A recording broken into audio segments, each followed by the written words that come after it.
Undangan keluarga Ardiansyah. Hormat pada Second dan Zero. Suaranya bergetar, tapi pada saat bersamaan, tangannya naik sejajar dengan kepalanya untuk memberikan hormat yang sesuai standar. Jantung Damar berdegup. Sebenarnya, tadi dia masih bingung kenapa Zaki ini mengenalnya, dan membantu dirinya. Tapi saat dia mengatakan kalimat ini, Damar pun mengerti. Ekspresi Talia sedikit berubah. Dia menatap pria di hadapannya dan bertanya, "Apa kamu Night Watcher?" Zaki menghela napas, sudah sekitar 4 atau 5 tahun sejak aku pensiun dan mengambil alih gedung Glory ini.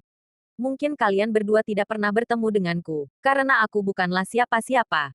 Di Night Watcher, aku hanya di urutan lebih dari 1000. Kenapa pensiun? Tanya Talia. Zaki menghela napas dan berkata, aku terluka parah saat aku menjalankan misi. Bisa masih hidup saja itu sudah sangat beruntung, dan aku tidak akan mungkin bisa menghadapi shock itu, jadi aku mundur dari barisan depan. Sambil mengatakan hal itu, dia terlihat seperti sedikit merindukannya. Oh ya, saat aku masih melakukan pekerjaan itu, kalian berdua ada pada puncak kejayaan kalian. Apa kalian datang ke LH untuk menjalankan misi? Damar menggelengkan kepalanya. Tidak, aku datang kemari karena kebetulan. Reputasiku di LH tidak begitu baik. Saat itu aku dituduh memerkosa, dan kedatanganku kali ini adalah untuk mencari buktinya, serta membersihkan namaku pada saat bersamaan. Zaki terkejut dan kemudian menganggukkan kepalanya. Aku telah mendengar tentang hal ini. Faktanya aku memiliki hubungan baik dengan Binar. Dia dulu juga pernah mencariku untuk mencari tahu tentang hal ini. Hanya saja tidak ada bukti apapun. Bukti akan selalu ditemukan pada akhirnya, kata Damar sambil tersenyum. Zaki mengangguk, benar. Night Watcher Zero telah dikirimkan. Tadi karena peraturan penjagaan Night Watcher bersifat rahasia, dan tidak ingin mengekspos kalian berdua, jadi aku tidak melakukannya lebih jauh lagi. Jika tidak, pasti sudah harus berlutut pada kalian berdua berdasarkan aturan kepala pasukan pihak sana. Para anak orang kaya ini pikir jika keluarga mereka punya uang, mereka bisa bertindak arogan. Damar melambaikan tangannya dan berkata, tidak apa-apa, dan terima kasih untuk yang tadi. Zaki segera menggelengkan kepalanya, kalian sudah melakukan begitu banyak untuk dunia ini, aku tidak pantas menerima kata terima kasih kalian. Makanan yang kalian pesan akan segera datang. Selain itu, aku juga akan menghidangkan 4 makanan khas restoran kami, dan semuanya gratis. Kemudian aku juga akan memberi kalian bertiga Black Supreme VIP card, dan semuanya gratis saat kalian menggunakannya di gedung Glory ini. Tidak perlu sampai berlebihan seperti itu, Damar langsung berkata dengan tidak enak hati. Ini saja bukanlah apa-apa. Zaki sedikit tersenyum. Di sampingnya, Wadi tersentuh hingga hampir menangis. Kartu VIP Gedung Glory, sampai batasan tertentu memiliki kegunaan yang sama dengan kartu Bank Royal, dan dapat dianggap senjata sihir. Kedepannya, begitu dia mengeluarkan Black Supreme VIP card ini, bukankah para gadis kecil itu akan ramai berdatangan? Saat itu terjadi, dia juga bisa membawa mereka untuk makan gratis di Gedung Glory. Ini sungguh adalah senjata untuk memikat gadis. Benar saja, setelah bertemu dengan Damar, keberuntunganku semakin membaik, Wadi berkata dengan begitu girang. Nikmati makan kalian, aku masih ada urusan, jadi aku pergi dulu, kata Zaki. Setelah meminta nomor telepon Damar dan Talia, dia berkata, selain itu, jika kalian butuh sesuatu saat berada di LH, langsung saja hubungi aku.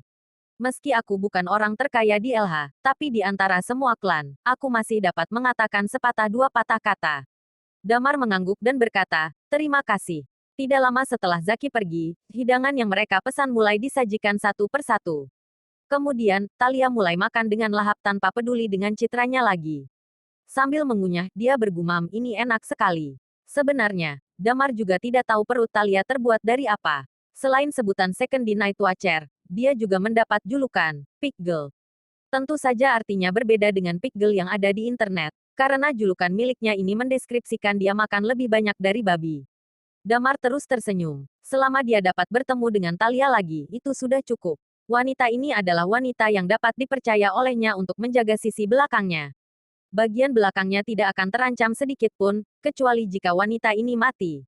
Tepat pada saat mereka mulai makan, ada 5 orang yang sedang duduk di dalam mobil sport di sisi sebelah mereka.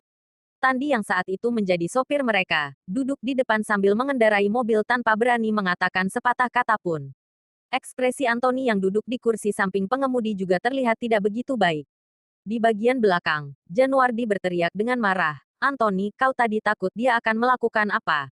Jika tadi kau tidak menahanku, aku pasti sudah menghabisinya. Anthony mengerutkan keningnya dan berkata, jika aku tidak menahanmu, takutnya kau akan mendapat masalah. Zaki ini orangnya sangat merendah, tapi kakekku biasanya bersikap sopan padanya. Kamu kenal pria tua dari keluarga Si Hombing, bukan? Dulu dia juga termasuk salah satu orang terkaya di LH dan dia membuat keributan di Gedung Glory. Setelah 1 bulan, keluarga Si Hombing pun bangkrut. Bagaimanapun, di belakangnya pasti ada seseorang, jadi kita lebih baik jangan membuat masalah. Sial, Januardi marah. Ini pertama kalinya aku merasa sangat malu dalam hidupku. Tandi segera berkata, semuanya salah Damar itu. Kau tidak tahu, setelah keluar dari penjara, dia sangat arogan dan telah membuat marah Rizky dan Hans. Dia bahkan membuat marah Rizky dan Hans juga. Januardi bertanya dengan terkejut. Benar, tangan Hans terluka karena ulah Damar. Sedangkan Rizky, dia adalah seorang siskon, sister kompleks, dan Dinda telah diperkosa oleh Damar. Jadi dari awal, Rizky tidak berniat untuk melepaskan Damar, kata Tandi. Bagus kalau begitu. Ekspresi Januardi mulai berubah. Kita berkumpul malam ini dan panggil mereka.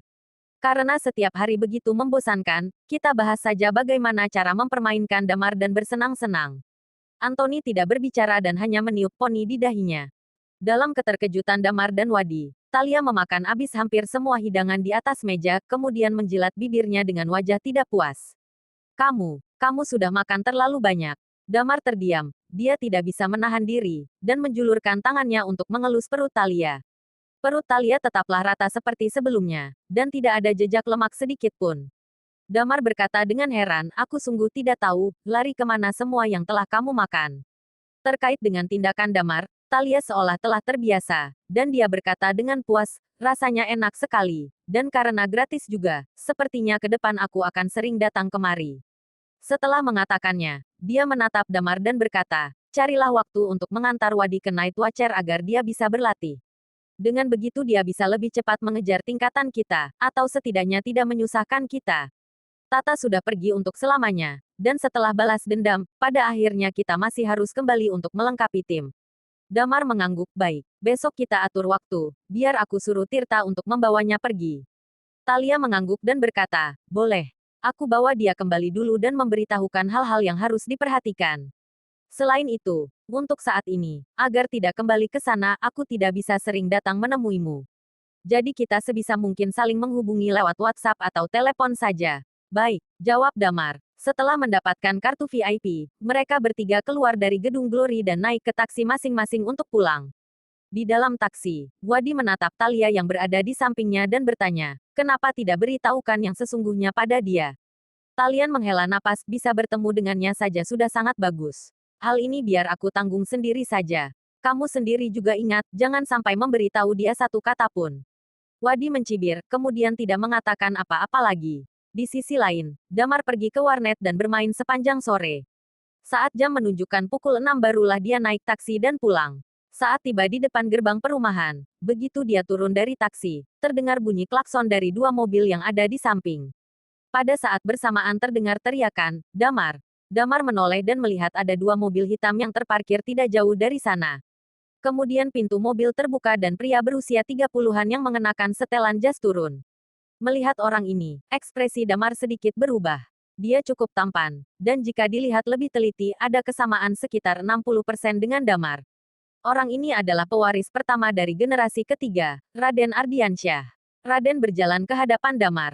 Dengan wajah meremehkan, kedua matanya melihat Damar dari atas ke bawah, dan berkata, cek, jika dulu tidak terjadi hal itu, kau pasti tidak akan sengsara seperti ini. Tapi ayahmu baik juga, dia menjadi wakil direktur di Navis Group, dan justru membiarkanmu naik taksi. Damar menatapnya. Raden tertawa pelan, kau masih belum makan, bukan? Ayahku dan Om Hengki berniat untuk mengundangmu makan bersama. Meski kurasa orang sepertimu tidak pantas duduk bersama kami, tapi ini adalah keinginan ayahku, jadi aku juga tidak punya pilihan. Aku tidak tertarik. Damar mencibir dan memutar badan untuk pergi. Tapi, Rudy sudah dalam perjalanan ke sana. Jika kau tidak pergi, itu sedikit menyusahkanku, Raden berkata sambil merentangkan tangannya. Bersambung.